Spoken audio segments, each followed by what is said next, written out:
Assalamualaikum warahmatullahi wabarakatuh. Alhamdulillah wassalatu wassalamu ala Rasulillah wa ala alihi wa man walah. Asyhadu an la ilaha illallah, asyhadu anna Muhammadan abduhu wa rasuluh. Kita bertemu dalam majlis ayah pada hari ini.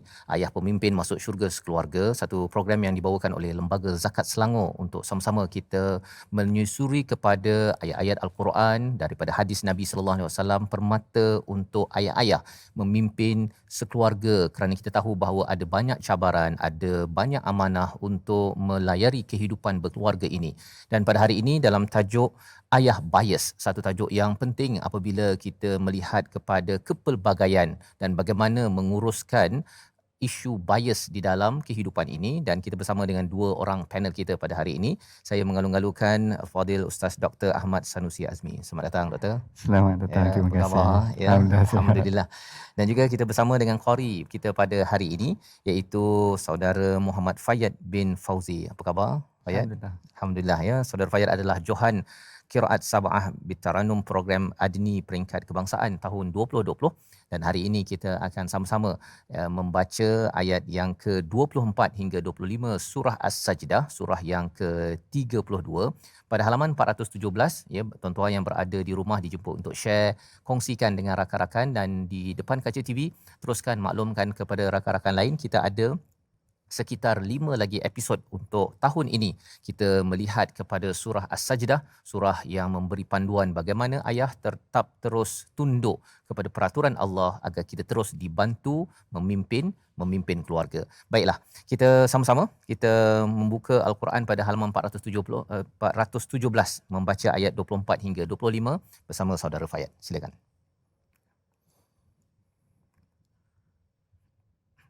أعوذ بالله من الشيطان الرجيم.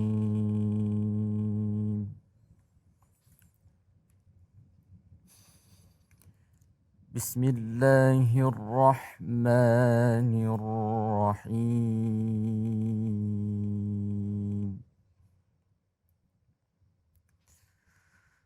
وجعلنا منهم أئمة يهدون بأمرنا لما صبروا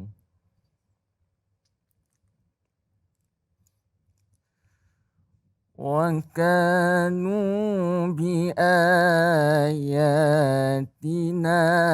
يوقنون.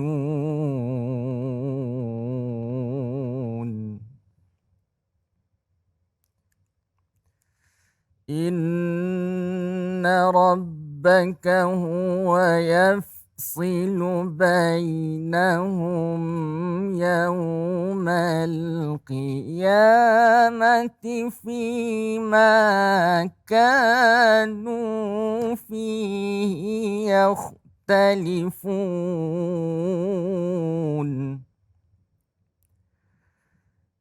إن ربك هو يفصل بينهم يوم القيامة. إن ربك هو يفصل بينهم يوم القيامة فيما كانوا فيه يختلفون.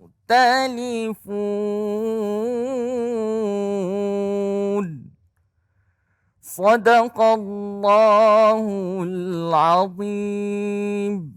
Surah Al-Azim, gitulah bacaan daripada ayat 24 hingga 25. Dan ada ayat yang ke-25, sungguh Tuhanmu dia yang memberikan keputusan di antara mereka pada hari kiamat tentang apa yang dahulu mereka perselisihkan.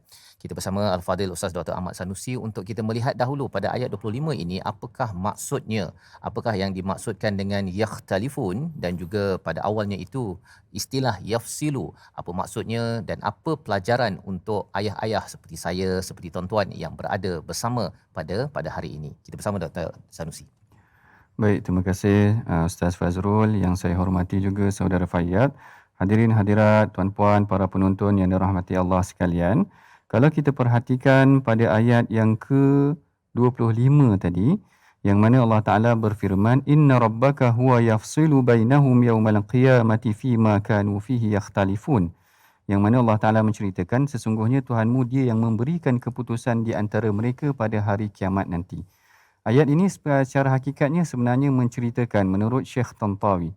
Menurut Syekh Tantawi, ayat ini pada hakikatnya dia menjelaskan mengenai tentang sikap Bani Israel yang telah diberikan kepada mereka kitab tetapi mereka saling bertelagah ataupun ada dalam kalangan mereka yang saling berselisih, ada yang beriman, ada yang tidak beriman. Lalu Syekh Tantawi kata, nanti pada hari kiamat Allah Ta'ala yang akan memperincikan yafsilu bainahum. Yafsilu ni maknanya tafsil ni adalah satu perincian. Seakan-akan memberikan satu gambaran bahawa ia menunjukkan sikap adil Allah Ta'ala memperincikan setiap perkara yang telah berlaku kepada Bani Israel. Dari aspek pengajarannya, perbincangan kita sebagai seorang ayah. Saya sendiri seorang ayah, Ustaz Fazrul seorang ayah. Dalam beberapa perkara, ada perkara yang kadang-kadang kita terlepas pandang. Yang mana kita menarik untuk kita ambil pengajaran daripada ayat ini. Allah Ta'ala boleh memperincikan sehingga berlaku adil kepada setiap makhluk yang menerima tuntutan daripada Allah Ta'ala itu sendiri. Kalau kita tengok di sini, maknanya seorang ayah sepatutnya dia boleh mengenal pasti, bahkan memastikan perkara yang diberikan kepada anak-anak, walaupun dalam sebuah hadiah yang kecil, perincian tu walaupun dalam sebuah hadiah yang kecil, kerana yang ni saya teringat kisah bersama dengan Nu'man ibn Bashir. Seorang sahabat namanya Nu'man ibn Bashir, dia telah menerima sebuah hadiah ataupun dia mendapat hadiah daripada ayahnya yang mana perkara ini tidak dipersetujui oleh ibunya. Ibunya tak setuju. Maknanya seakan-akan mak dia perasan. Mak dia perasan, ayah dia ni ada anak favourite agaknya. Lalu ibunya kata, mari kita tanyakan perkara ni kepada Rasulullah. Mari ditanyakan perkara ini kepada Rasulullah. Apabila ditanyakan perkara ini kepada Rasulullah, Rasulullah tanya, awaladun ghairahu. Apakah ada engkau bagi hadiah baik macam ni, Bashir? Apakah ada anak lain yang seperti ini? Lalu Bashir kata ada. Lalu ditanya lagi kepada Bashir, dia katakan, a'taita bimithli hadha li hadha. Apakah engkau bagi sama dengan macam mana yang kau bagi kepada yang lain? Lalu dia kata tak. Lalu Rasul kata, aku tidak akan bersaksi kepada perkara yang zalim. Mana kalau kita perhatikan dekat sini, seakan-akan perkara tu simple aja, hadiah biasa. Kadang-kadang kita terlepas pandang. Kita belikan KFC untuk anak ni, nama Suhaib, katakan bagi Suhaib lebih sikit KFC dan sebagainya, tak bagi kepada anak yang lain, menyebabkan kita bimbang perkara tu kita tak perasan walaupun simple. Perkara simple, perincian yang kecil ni yang kadang-kadang anak tu ingat. Ayah ingat tak dulu ayah bagi Suhaib KFC, ayah bagi saya burger simple, burger otai burger ataupun burger Ramli yang biasa tepi jalan. Yang ni yang kita bimbang tuan-puan, tidak perincian kita tu tidak seperti keadilan Allah Ta'ala. Dalam ayat yang ke-25 tu menggambarkan adilnya Allah Ta'ala itu sendiri sehingga menyebabkan perkara tidak berlaku perselisihan antara apa yang diperdebatkan dalam kalangan mereka. Jadi ini menarik untuk kita perhatikan. Sebagai seorang ayah, kita seharusnya bersikap adil bersama dengan anak-anak kita. Jangan sampai nanti ada yang berkata, kadang-kadang waktu kecil ni dia masih lagi jujur. Tuan Fatrul dia masih lagi jujur. Kalau tersalah sikit dia ingat, ayah dulu. Dia macam tu. Jadi mudah-mudahan waktu kecil ni lah kita boleh latih mereka memberikan nampakkan keadilan. Cumanya kadang-kadang kita juga seharusnya pandai menilai kerana karakter dan setiap anak tu dia punya keutamaan berbeza. Kadang-kadang tak semestinya diberikan yang ni lebih, sedangkan sebenarnya perkara tu orang tu tidak memerlukan perkara yang sama pun. Mungkin pencil box sama besar pun tak guna untuk abang yang sulung ataupun adik yang bongsu. Ada perbandingan ataupun keadilan yang mesti diberikan sama rata. Ini yang saya kira satu pengajaran yang menarik yang boleh diambil daripada ayat ke-25 surah Sajadah. Terima kasih diucapkan pada Al-Fadhil Ustaz Dr. Ahmad Sanusi untuk kita sama-sama memahami tentang istilah, kalau tajuk kita hari di bias ini maksudnya tak adil lah Ustaz ataupun saudara Fayad kita nak berbincang. Dan tadi bila Ustaz nyatakan bahawa perlunya adil, tetapi antara cabaran adil ini ialah kita pun perhatikan dalam surah Yusuf kan. Bila abang tak puas hati pula tengok ayahnya ni macam lebih pilih kasih. Ini Betul. perspektif anak pula ya Ustaz ya. Kalau tadi mak yang memperjuangkan, oh ada hadiah untuk A, B, C tak ada. Tetapi bila si adik-beradik ni dia kadang-kadang cara lihatnya itu berbeza ataupun Betul. memang berbeza pun. Seperti mana Nabi Yaqub kepada Nabi Yusuf itu sendiri. Betul. Jadi macam mana yang istilahnya Nabi Yaqub kata kau jangan cerita yang mimpi kau ni, kelebihan kau ni pada abang tu. Macam mana pula Ustaz? Baik, yang ni satu soalan yang luar daripada kotak. Yang ni satu soalan yang menarik. Saya kira sebenarnya dia adalah naluri seorang ayah. Kadang-kadang dia ada favourite dia kadang-kadang. Ya. Kadang-kadang mungkin tak semua, Mhm. tetapi ada ayah tu dia minat dengan anak tu, kadang-kadang perkataan ataupun tindakan tu berlaku secara tidak langsung. Ya. Mungkin perasaan itu yang dihadapi oleh anak-anak Nabi Yaqub tersebut. Tetapi Nabi Yaqub sebenarnya dia cuba menjaga pada pandangan saya kerana dia sendiri perhatikan. Dia kata la taqsus ru'yaka ala ikhwatika. Jangan cerita benda ni kerana dia mungkin sedar juga. Tetapi yang ni yang saya kira sebenarnya pengajaran yang boleh kita ambil, kita sebagai seorang ayah ambil pengajaran daripada kisah tersebut. Jangan sampai kita punya perasaan, tindakan itu menyebabkan mungkin ada anak-anak lain yang terasa. Saya kira Ya. itu saja. Baik, jadi itu kita cuba walaupun memang naluri dalam hati itu ada Ustaz ya, tetapi ianya tidak diterjemahkan secara tidak Zahir. adil lah ya. Betul. Maksudnya kalau katakan perkara beli hadiah tu hadiah untuk semua, walaupun mungkin saiznya itu berbeza mengikut fungsi yang diperlukan. Dan hal ini juga dikongsikan oleh seorang daripada perkongsian ayah seorang Encik Muhammad Faiz Salim ya, sebagai seorang individu yang memperjuangkan tentang keibubapaan yang berkesan. Mari sama-sama kita saksikan bagaimana pengalaman beliau dan juga kita akan teruskan lagi bagaimana ianya dicerakinkan, digabungkan dengan kefahaman kita daripada Al-Quran dan Sunnah bersama Encik Muhammad Faiz Salim. Kita saksikan.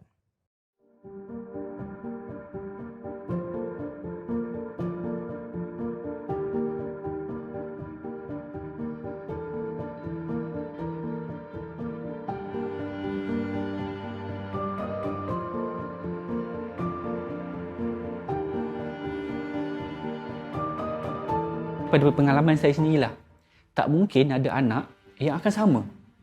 Tak kisahlah dia kembar ke, dia sama jantina ke, tak mungkin ada anak tu yang sama karakter dia, yang sama perangai dia, yang sama cara dia berfikir. Maksud bias tu tak pilih kasih, sama ratakan kasih sayang. Tapi macam mana kita nak sama ratakan kalau anak tu memang berbeza? Dia ada keunikan dia, ada karakter dia berbeza. So kalau bagi saya lah, sebagai seorang ayah, saya rasa apa yang saya buat adalah lebih kepada adil. Saya bersikap adil berdasarkan karakter diorang, berdasarkan diorang punya keunikan. Sebab apa? Dua-dua ni ada keunikan dia, ada keistimewaan dia, dan tak dilupakan juga ada kelemahan.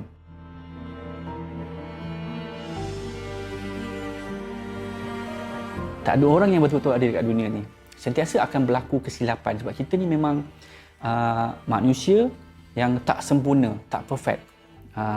Dan tak mustahil juga sometimes kita akan lebih fokus dekat apa yang berlaku kat fikiran kita, kerja kita, beban kita, kita punya energi dan sebagainya. So tak mustahil juga akan berlaku ketidakadilan. Akan ada 3 kesan.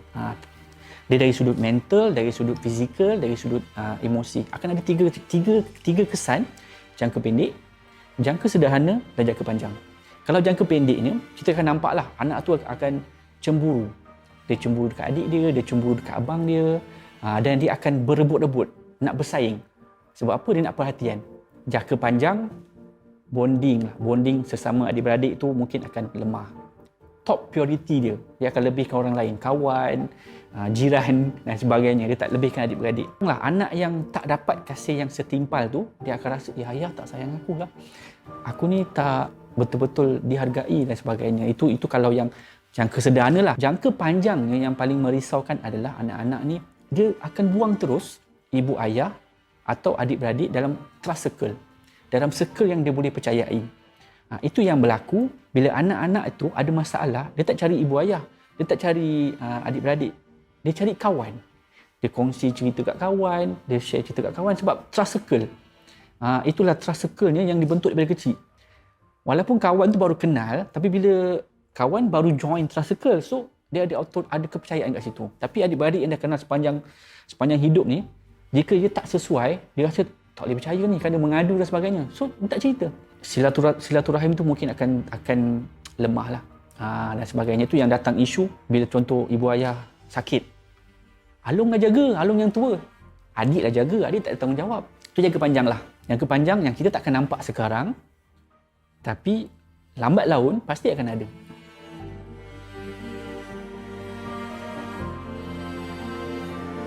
Satu dia punya formula sentiasa ada secara emotionally dan physically dengan anak.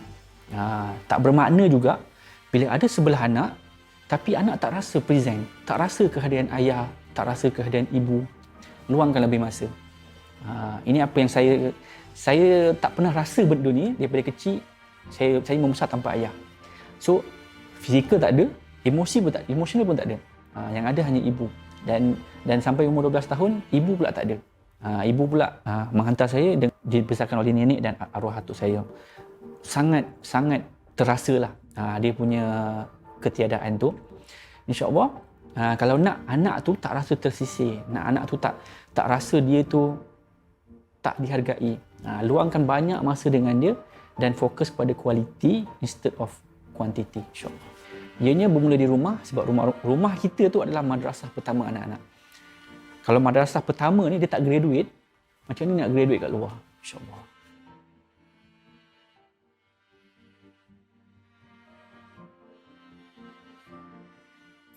Itulah perkongsian daripada Encik Muhammad Faiz Salim sebentar tadi, bagaimana bercakap tadi tentang ayah bias, ya, dan dikongsikan oleh Dr. Ahmad Sanusi sebentar tadi, ya, dan juga saya mungkin nak bertanya pada saudara Fayad, ya, sebagai seorang individu yang mendalami Al-Quran, dalam masa yang sama ada berapa adik-beradik saudara Fayad?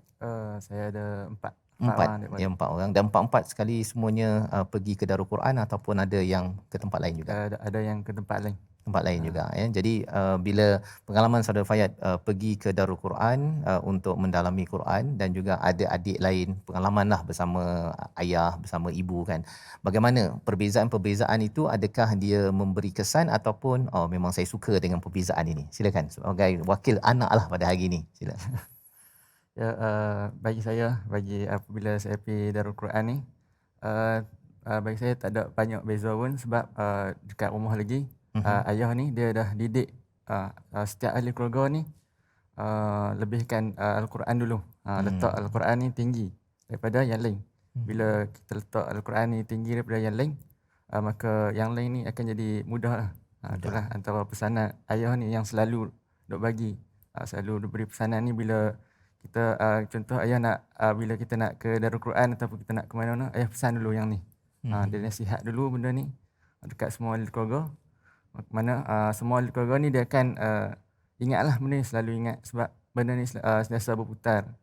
Ayah sentiasa bagi pesanan daripada ayah, ya. Jadi itu adalah perkongsian daripada saudara Fayad bagaimana sebenarnya Ustaz, ya, Dr. Sanusi bercakap tadi tentang beza-bezalah, ya, tetapi ada satu benda yang sama yang dibekalkan oleh ayah, iaitu Quran. Ya, Quran itu yang menyebabkan ada kesamaan di antara empat orang adik-beradik saudara Fayad, dan perbezaan pergi ke sana pergi ke sini itu tidaklah pula menyebabkan seorang memandang pada adik-beradiknya lain macam ni, seorang ni nak jadi ustaz ni lebih bagus ke lebih tak bagus ke, pasal cara melihat bagi seorang anak ini berbeza-beza. Jadi doktor mungkin pengalaman ataupun berdasarkan kepada perbincangan ayat 25 sebentar tadi, bagaimana kita nak mendidik sampai tafsil, kan, sampai detail itu diambil. Pasal ayah ni kadang-kadang hari jadi pun terlupa, kan.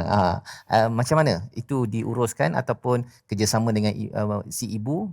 Pendapat doktor, silakan. Baik, ini satu soalan yang menarik. Sebenarnya tafsil itu adalah perkara yang mesti dikuasai oleh ayah pada pandangan saya.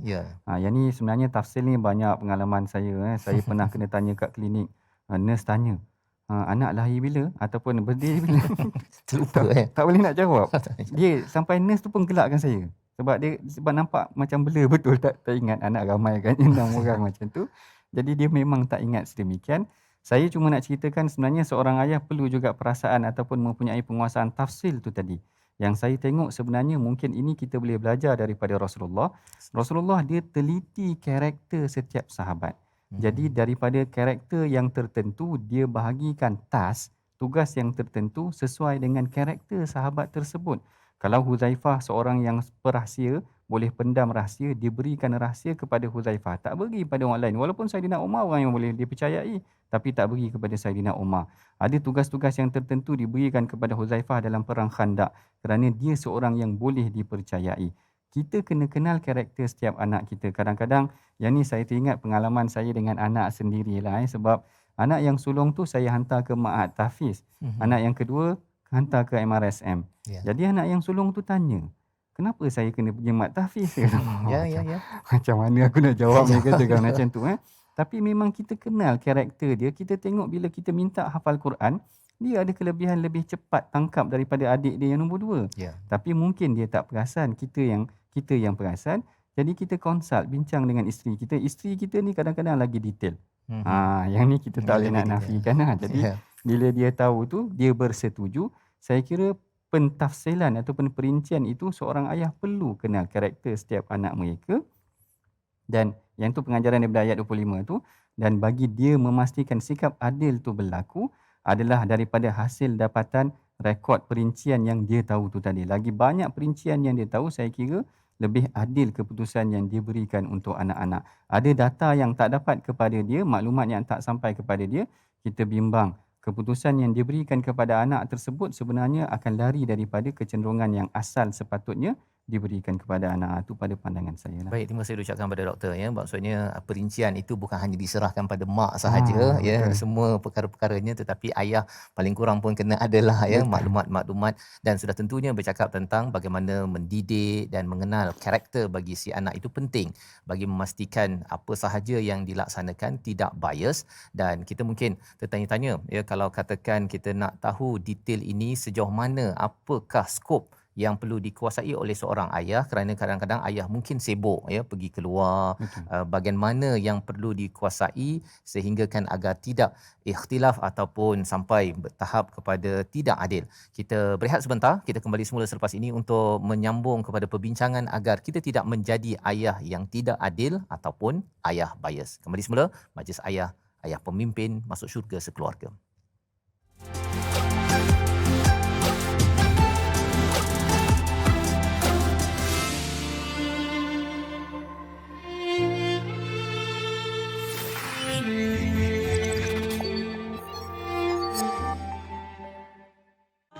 Sujud tersungkur seorang hamba, tasbih dan tahmid di bibir sentiasa, derai dan gugur kesombongan manusia, sujud yang penuh pengharapan padanya.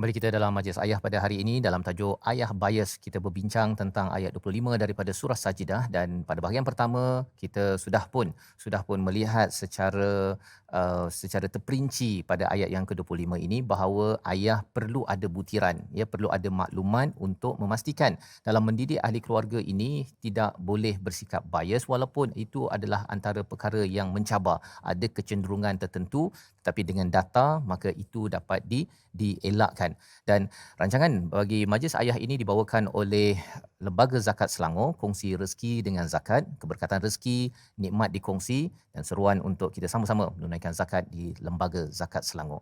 Menyambung kepada perbincangan kita pada hari ini, kita ingin melihat kepada satu lagi ayat daripada surah Al-Maidah, surah yang ke-5 ayat yang ke-8. Sama-sama kita baca dipimpin Al-Fadil Saudara Fayyad. Silakan. أعوذ بالله من الشيطان الرجيم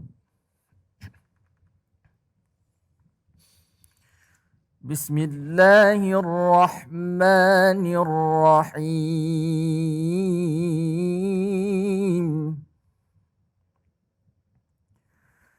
يا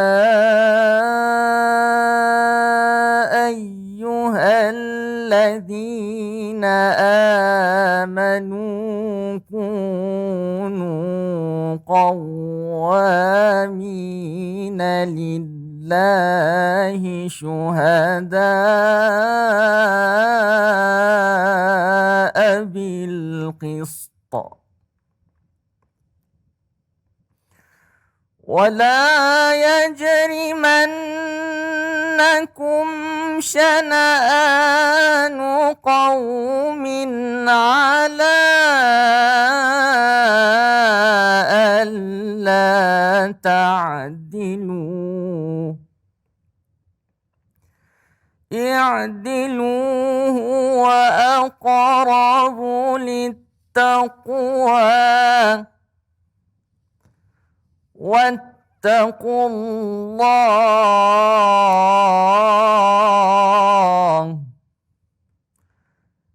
إن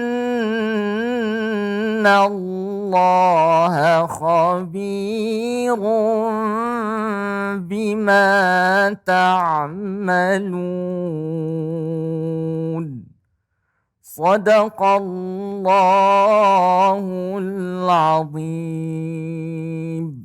Surah Al-Azim daripada ayat yang ke-8 daripada surah Al-Maidah. Wahai orang-orang yang beriman, jadilah kamu sebagai penegak keadilan kerana Allah ketika menjadi saksi yang adil. Dan janganlah kebencianmu terhadap sesuatu kaum mendorong kamu untuk tidak berlaku adil. Berlakulah adil kerana adil itu lebih dekat dengan takwa. Dan bertakwalah kepada Allah, sesungguhnya Allah Maha teliti terhadap apa yang kamu kerjakan. Ini adalah ayat yang ke-8 daripada surah Al-Maidah. Sudah tentu ia ada kaitan juga Ustaz ya, berkaitan dengan keadilan bagi seorang ayah, kerana ia bercakap dalam ayat ini adil walaupun ada sesuatu yang tidak disukai pada sesuatu kaum. Jadi kalau katakan di luar rumah ada akhlak ini, dalam rumah apa penekanan ayat ini yang Ustaz nak sampaikan agar saya ya sebagai ayah, kepada ayah-ayah yang bersama pada hari ini, jangan sampai kalau anak tu tak berapa disukai tu, adalah dia buat perangai ke apa ke, ayah mungkin letak dia ke tepi, ataupun kalau tempat kerja tu ada istilah namanya cold storage. Ada tak, macam mana nak pastikan perkara itu? Apa seruan dalam ayat ni? Silakan Doktor. Baik, terima kasih Ustaz Fazrul. Ayat ni menarik bila mana Allah Ta'ala kata wala yajrimannakum syana'anu qaumin ala alla ta'dilu. Janganlah kerana kamu membenci ataupun kebencian kamu kepada sesuatu kaum menyebabkan kamu tidak berasa adil. Ayat ni sebenarnya sesuai untuk diaplikasikan buat seorang ayah juga. Andai sekiranya, kadang-kadang anak-anak kita ni macam yang disebutkan awal tadi, ada karakter dia yang tertentu dan ada kapasiti dia yang tertentu. Ada anak mungkin kapasiti dia kurang, jadi kita jangan sampai ada sikap yang tak suka tu sehingga menyebabkan kita melakukan ataupun berlaku tidak adil kepada dia. Yang ini saya tengok ada beberapa perkara yang Allah Ta'ala tegur sikap Quraisy sendiri. Sebenarnya pada awal dahulu, Quraisy ni dia banyak berlaku tidak adil kepada anak-anak wanita, anak perempuan kan. Yang mana yang disebut wal mau'udatu su'ilat bi ayyi dzambin qutilat. Mereka sampai tak nak suka anak perempuan, sampai kan anak perempuan dibunuh. Bahkan mereka wa idza busyira ahadahumul untha dhalla wajhuhu muswadda. Bila dapat diberitakan, busyira ni berita gembira, kita seronok dapat anak, tapi bila dapat tahu dia anak perempuan, dhalla wajhuhu muswaddan, maknanya muka mereka menjadi tak elok, hitam macam tu kerana sangat tidak suka kepada anak perempuan. Tetapi Allah Ta'ala nak mendidik kaum Quraisy, jangan berlaku tidak adil kepada anak-anak, sehingga kan Allah Ta'ala praktikkan perkara tersebut secara praktikal kepada Rasulullah. anak Rasulullah yang hidup semua perempuan. Tidak ada yang lelaki hidup. Yang lelaki semua meninggal, seakan-akan nak tunjukkan kepada Quraisy, engkau orang sibuk jatuhkan anak perempuan, pandang rendah kepada anak perempuan dan sebagainya. Muhammad anak dia semua perempuan. Tak jadi masalah. Maknanya boleh berlaku adil dan memberikan kasih sayang kepada anak perempuan. Saya teringat satu kisah. Yang ni yang diceritakan oleh Al-Imam Ibn Abi Dunya di dalam kitabnya, yang mana datang seorang lelaki duduk bersama dengan Rasulullah mendengar pengisian daripada Rasulullah. Datang anak lelakinya yang masih lagi kecil. Dia datang, dia ambil anak tu, dia peluk cium anak tu dan diletakkan ala fakhdhil yumna. Dia letak atas peha kanan dia. Tetapi bila anak kecil anak kecil perempuan dia datang juga, dia peluk juga tapi dia letak kat bawah. Lalu Rasulullah tegur dia. Fahalla ala fakhidhakal ukhra. Dia kata, kenapa kau tak letak atas peha kau yang lagi satu tu tadi? Nampak macam tak kena. Rasulullah tak suka macam tu. Maknanya jangan sampai ada perasaan. Kalau kita nampak tadi, anak ni ada karakter dia yang sendiri, ada kapasiti yang tertentu. Kalau ada kekurangan sikit, jangan sampai ada perasaan meletakkan dia lebih kurang daripada yang lain. Kalau dia mungkin kurang kat situ, kitalah yang sepatutnya memberikan lebih kepada dia sebagai satu keadilan. Kalau dia kurang dari aspek akhlak, jangan sampai kita pula yang menjauhkannya. Sepatutnya kitalah yang lebih dekat dengan dia. Kerana itulah keadilan yang sepatutnya dituntut. Kita dah tengok bagaimana Rasulullah seorang sikap yang sangat adil, dan kebencian itu pada hakikatnya sukar untuk mempengaruhi Rasulullah. Kalau kita tengok penduduk Taif dah sakiti Rasulullah, tapi apa pulangan kepada mereka? Rasulullah mendoakan kebaikan kepada mereka. Kalau ikutkan marah-marah. Macam tu juga dengan Quraisy yang banyak menyakiti Rasulullah. Rasulullah beri harta rampasan selepas daripada perang Hunain sangat banyak kepada Quraisy. Sampaikan pada penduduk Mekah. Sampaikan orang Madinah pula mengajuk. Sampai orang Madinah mengajuk, kenapa bagi banyak kepada orang Mekah, tak bagi banyak kepada kami? Tengok Rasulullah, perasaan yang kena kepada dia tidak mempengaruhi keadilan yang sepatutnya berlaku kepada sesuatu kaum. Dan kita nampak juga kat sini, keadilan bukan membawa maksud beri sama rata, tetapi atas objektif yang hendak dicapai dan sesuai dengan kapasiti keperluan kepada sesuatu kaum, maka itulah yang diletakkan oleh Rasulullah kepada bangsa tersebut. Sama juga dengan anak, atas keperluan dia. Kalau dia perlukan banyak itu, itulah keadilannya. Kalau beri lebih ataupun sama rata, mungkin sebenarnya kita berlaku tidak baik juga kepada dia. Mungkin dia tak pandai untuk menguruskan perkara tersebut. Manakala kekurangan, andai kata kita katakan tadi, ada anak yang mungkin ada perangai dia sikit, jangan sampai dia mengganggu ataupun mempengaruhi keputusan. Kau dulu selalu sakit hati aku, buat perangai macam-macam dan sebagainya. Tak bagi kat dia, jangan macam tu. Kerana kita ambil dah pengajaran daripada ayat yang awal tadi tu, Allah Ta'ala perincikan, Allah Ta'ala maha adil, kita ambil pengajaran daripada situ. Sama juga dengan kalau dia berlaku kekurangan dari aspek, kadang-kadang macam-macam, anak kurang dari aspek fizikalnya, mungkin dia seorang yang cacat lah kita kata, kurang dari aspek tu. Tak boleh, kalau boleh kita berikan sama sahaja. Dan apa yang kita berikan kepada dia, kalau boleh yang terbaik, walaupun tidak diberikan kepada anak yang lain. Yang ni saya kira yang terbaik ni kerana bersesuaian dengan keperluan dia. Bersesuaian dengan keperluan dia. Itulah keadilan. Kekurangan dia tidak mempengaruhi, ataupun kebencian kita kepada sesuatu tidak mempengaruhi kita untuk menentukan keputusan kepada seorang anak tersebut.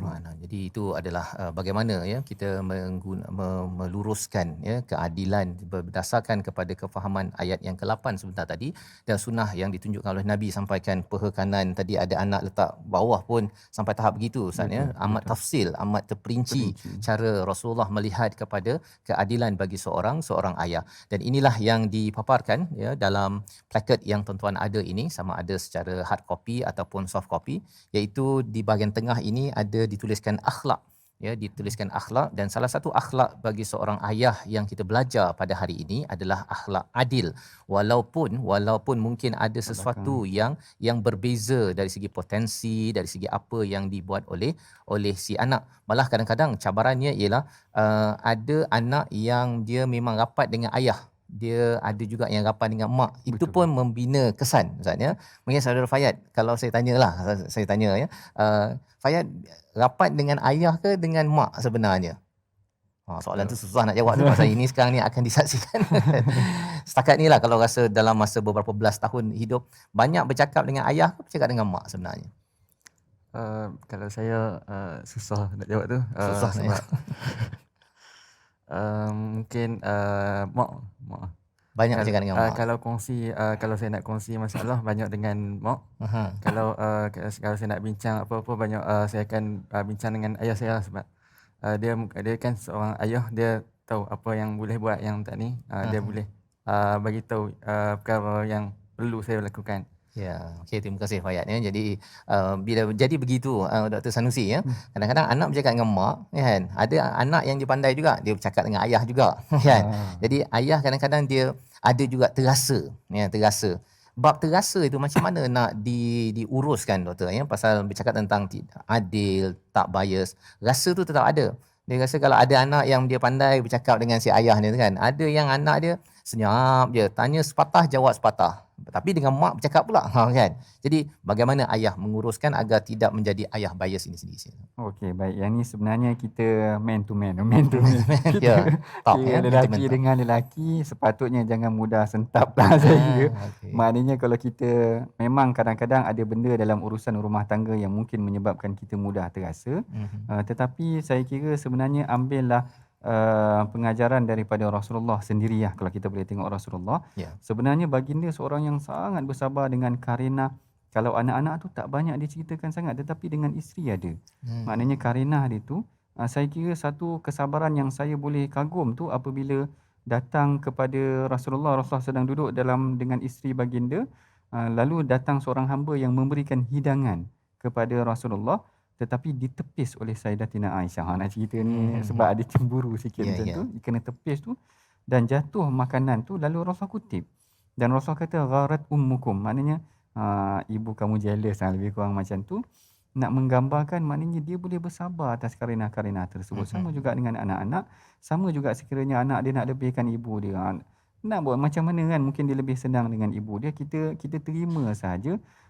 Kerana mungkin ada keperluan lain yang nanti satu hari dia akan tahu juga ayah dia ada juga peranan dalam kehidupan dia tu tadi. Dan mungkin juga dia sebagai satu proses muhasabah. Aku ni mungkin banyak sangat tengok telefon agaknya. Jadi anak tak bercakap dengan kita. Banyak tengok telefon. Macam mana anak nak bercakap? Katakan macam mungkin juga proses muhasabah buat diri kita. Yang mana saya kira dua lah tu tadi. Maknanya kita bersabar saja. Kalau ada berlaku sedikit kekurangan tu biasalah dalam rumah tangga. Yang keduanya juga mungkin proses muhasabah buat diri kita. Mungkin juga ada kekurangan yang kita perlu baiki dalam diri kita, insya-Allah. Baik, terima kasih ucapkan pada doktor untuk kita sama-sama memahami bahawa memang ada anak yang bercakap dengan mak ya banyak, tetapi akhirnya mak dapat menyampaikan pada ayah. Betul. Dan ayah yang dinyatakan oleh doktor sebentar tadi yang dapat bersabar dan melihat ini secara lebih besar. Alhamdulillah lah anak bercakap dengan mak kan, daripada anak bercakap dengan kawan dekat luar. Betul. Ataupun bercakap dengan mak lain pula ke kan. Itu adalah sebagai satu usaha bersama seorang ayah dan seorang ibu ya, seorang mak tu bekerjasama dalam mendidik anak. Dan ini perkara yang penting kerana kita nak mencapai tahap tafsil itu Ustaz ni, kadang-kadang kita yang dapat maklumat, tetapi mungkin juga daripada si ibu ataupun adik-beradik yang lain, agar terus kita bersifat adil dalam kehidupan kita. Dan bercakap tentang perkara inilah, akhlak ini sebagai satu akhlak adil ni Ustaz ni, dia adalah satu perkara yang tinggi. Dan bila anak dah besar, ini kita cakap anak besar pula, tadi anak kecil kan, ataupun anak di dalam rumah. Kadang anak dah besar, ada anak yang dia transfer dalam akaun tu banyak kan. Ada anak ni dia senyap saja. Yang seorang ni selalu balik kampung, selalu telefon. Seorang lagi ni senyap saja. Ayah pada waktu itu dia dah berumur, kadang-kadang yang rasa tadi tu dulu dah tak terasa sangat. Sekarang ni makin berumur dia makin terasa. Betul. Macam mana perkara tersebut ya perlu lagi difahami oleh ayah, kerana ayah masih lagi perlu memimpin masuk syurga sekeluarga bagi anak yang dah besar, yang dah berkahwin jauh daripada rumah. Silakan.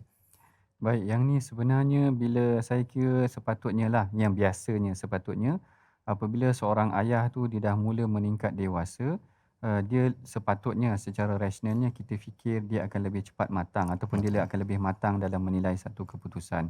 Tetapi secara naturalnya juga kita perhatikan seorang ayah apabila dah dewasa tu, seakan-akan macam mana yang Allah Ta'ala sebutkan dalam Al-Quran, dia kembali kepada usianya yang muda tu tadi kan. Dia macam dia satu rotation, satu pusingan. Mula-mula dia boleh kuat, kemudian bila dah sampai hujung usia tu dia seakan-akan kembali macam kepada kanak-kanak balik. Bila dah kembali kepada kanak-kanak balik, dia mudah terasa ataupun dia lebih mudah terasa. Yang ni sebenarnya proses penawaran dia adalah kembali kepada dia membangunkan jiwa dia kembali. Dan yang ni yang sepatutnya kalau kita tengok seorang anak bila dah besar, fokus ayah adalah bukan kepada perkara yang remeh dah. Dia mungkin lebih memerlukan ataupun fokus dia kepada perkara yang lebih besar. Kalau kita tengok nanti Nabi Ibrahim, bila mana anak dia dah mula besar, falamma balagha ma'hu sa'ya qala ya bunayya inni ara fil manam. Perbincangan Nabi Ibrahim dengan anaknya Nabi Ismail tu tadi dah mula menjurus kepada perkara-perkara yang melibatkan isu yang lebih besar, iaitu mengenai tentang agama. Wasa biha Ibrahimu banihi wa Yaqub ya baniya, yang Allah Taala ceritakan juga dengan Nabi Ibrahim bila mana dia dah anak-anak semua dah besar, perbincangan dia lebih dalam urusan yang lebih matang macam tu. Bukan dalam perkara yang kecil. Kalau kita tengok anak mungkin tak berapa nak ni sangat, ataupun anak mungkin tak cakap dengan dia mudah terasa. Sepatutnya mungkin juga kisah-kisah para nabi dalam Al-Quran itu dijadikan sebagai pedoman. Bila mana ayah-ayah ni dah sampai usia yang dewasa sedemikian, perbincangan dia adalah melihat kepada bagaimana anak ini akan meneruskan generasi dia sehingga dia tidak menghiraukan ataupun tak mudah sangat terasa. Mungkin anak dia tak bagi duit sangat tu, dia tak terasa sangat. Bukan Tetapi apa yang bukan ikan tembakul apa sebagainya bukan lah. ikan tembakul, telur tembakul dan sebagainya. Tetapi yang difikirkan dia adalah bagaimana akan generasi ini meneruskan lagi apa yang legasi yang dia bawa sebagai seorang, kalau pejuang Quran, apa yang akan anak dia boleh bantu dan sebagainya. Saya kira ini antara ayah-ayah, perkara yang setiap ayah boleh pelajari daripada sifat nabi-nabi itu di dalam Al-Quran. Apabila mereka telah meningkat dewasa, apa yang difikirkan mengenai anaknya bukan perkara yang remeh, tetapi perkara yang melibatkan urusan yang lebih luas daripada itu, lebih besar daripada itu. Terima kasih ucapkan pada Dr. Ahmad Sanusi menjelaskan itu kerangka yang perlu dibina, Doktor. Maksudnya ialah bagi ayah, makin lagi kita berusia, makin lagi kita bercakap perkara yang besar tentang agama yang menjadi saham, bagaimana anak ahli keluarga kita membina saham ke syurga nanti, bukannya cakap masih lagi pasal duit, abang kamu tu bagi lebih kan, adik kamu bagi kereta, kamu bagi apa, itu macam cerita P. Ramlee pula lah dalam kisah bagi hadiah tu kan. Jadi kita harapkan kita belajar sesuatu bukan sekadar daripada cerita P. Ramlee, tetapi sudah tentunya daripada kisah-kisah para nabi yang ada di dalam Al-Quran. Bila mereka bercakap di hujung usia mereka, bila sudah dewasa tentang hal agama, ia bukan sekadar tiba-tiba, tetapi ia perlu dilatih sejak daripada awal lagi, dan tidak terlambat kita mulakan azam kita pada bulan Ramadan Al-Mubarak ini. Di hujung ini kita berdoa pada Allah Subhanahu Wa Taala, Allah jadikan kita ayah-ayah yang terus dipimpin hidayah oleh Al-Quran, terus memimpin masuk syurga sekeluarga. Kita berdoa bersama dipimpin Al-Fadhil Ustaz Dr. Ahmad Sanusi. Silakan. A'udzubillahi minasyaitonirrajim. Bismillahirrahmanirrahim. Alhamdulillahirabbil alamin. Wassalatu wassalamu ala asyrafil anbiya'i wal mursalin wa ala alihi wa sahbihi ajma'in. Allahumma salli ala sayyidina Muhammad wa ala ali sayyidina Muhammad. Rabbana hab lana min azwajina wa dhurriyyatina qurrata a'yunin waj'alna lil muttaqina imama. Rabbi ja'alna muqimas salah wa min dhurriyyatina rabbana wa taqabbal du'a. Rabbana atina min ladunka rahmatan wa hayyi' lana min amrina rashada. Rabbi ighfir lana wa li ikhwanina alladhina sabaquna bil iman wa la taj'al fi qulubina ghillan lil ladzina amanu rabbana innaka ra'ufur rahim.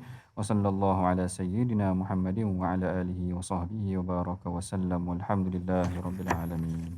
Amin ya rabbal alamin. Terima kasih diucapkan pada Al-Fadhil Ustaz Dr. Ahmad Sanusi dan juga saudara Fayat bersama pada sesi hari ini untuk kita belajar. Saya yakin pada tuan-tuan, bagi ayah-ayah, ibu-ibu yang menemankan ayah pada hari ini, kita dapat manfaat yang besar kerana isu bias tidak adil di dalam keluarga ini bukan waktu anak kecil, tetapi bila anak sudah meningkat dewasa juga. Selagi hayat kita di kandung badan, kita perlu mengekalkan akhlak adil ini, tidak bias ini, kerana kita tahu bahawa kita inginkan keluarga kita berakhlak dengan akhlak Al-Quran hingga masuk syurga sekeluarga. Kita bertemu lagi dalam siri Majlis Ayah yang akan datang untuk terus bagi ayah memimpin masuk syurga sekeluarga.